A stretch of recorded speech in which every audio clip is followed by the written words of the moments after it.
A 12-year-old girl's summer is flipped upside down when she steps on a hypodermic needle during a sand volleyball camp at Fichtner Mainwaring Park in Medford. Thank you for choosing NBC 5 News at 10 on Cozy. I'm Andrea Boyd. NBC 5's Lauren Preto has the story. Just a few hours ago, a little girl, age 12, stepped on a hypodermic needle just over there near the sand volleyball courts. In the warm weather months in the summertime, those sand volleyball courts are used every single day. Odds are that when people use the courts, it's going to go well. There will be no issues. The 12-year-old girl was participating in a Medford Parks and Recreation summer volleyball camp. She was sitting down and eating snacks, but when she went to stand, the needle inserted into the arch of her foot. Her parents and the police were quickly called. I wasn't sure what to do next, honestly, but nobody told me what to do. The girl's parents took her to urgent care and then the emergency room of the hospital. Luckily, the girl tested negative for Hep C, Hep B, and HIV, but that doesn't mean she's fully out of the woods. They said it also takes a while to show up in your system.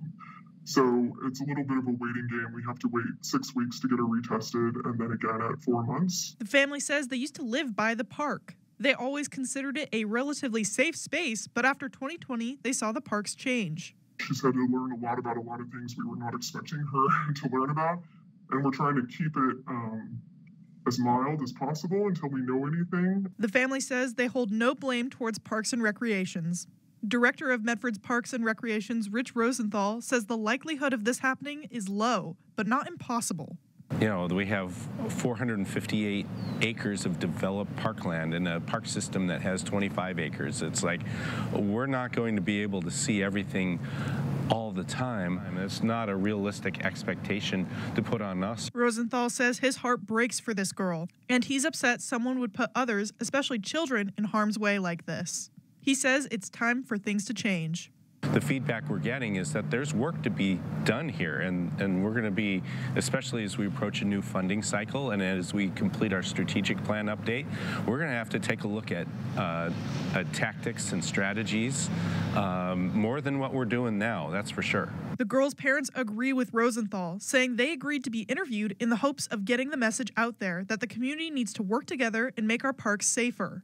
We see the drug use, we see the problems, but that's their problems. For me, the blinder has been lifted. It's not over there anymore. It's here. Something's got to change. The status quo can't remain. This is unacceptable. Hoping for this girl's speedy recovery in Medford, Lauren Preto, NBC 5 News.